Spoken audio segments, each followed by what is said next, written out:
ओम नमः शिवाय। ओम नमः शिवाय। नमस्कार दर्शक बंधु, भक्तिपति रामदूत चैनल रे आपण मानकु स्वागत।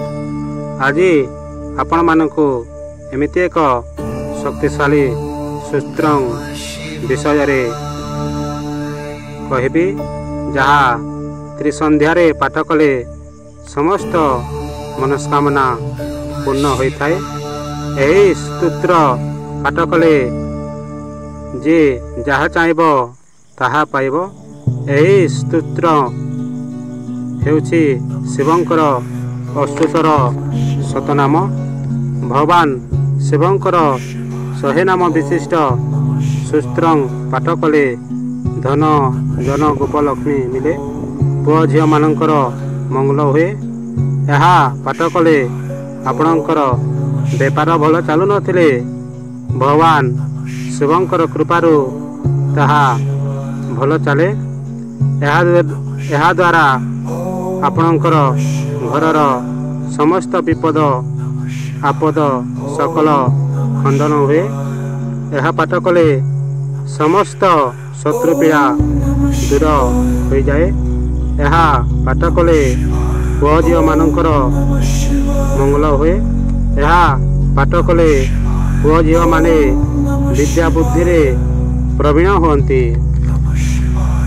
यह पाठ कले भगवान शिव समस्त मनस्कामना पूर्ण करिथांती।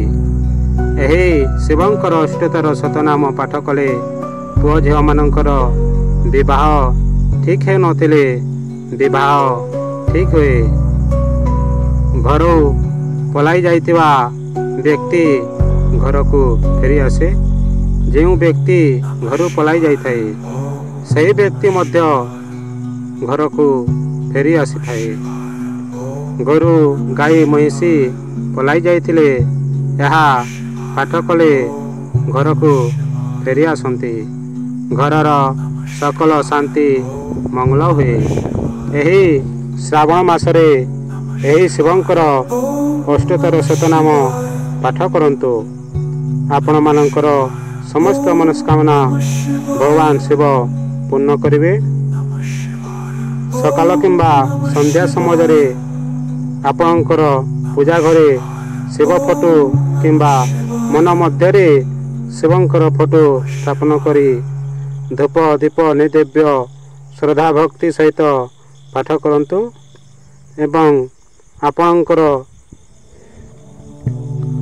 मनर अभिलाष आपणकर मनस्कामना यही भगवान शिव शंभुंकर सूत्र वीडियो आगर मु बनाई सारी।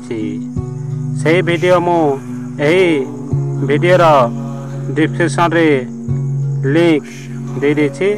आपण माने से सूत्र पाठ करंतु एवं आपणकर मनर अभिलाष पूर्ण करंतु।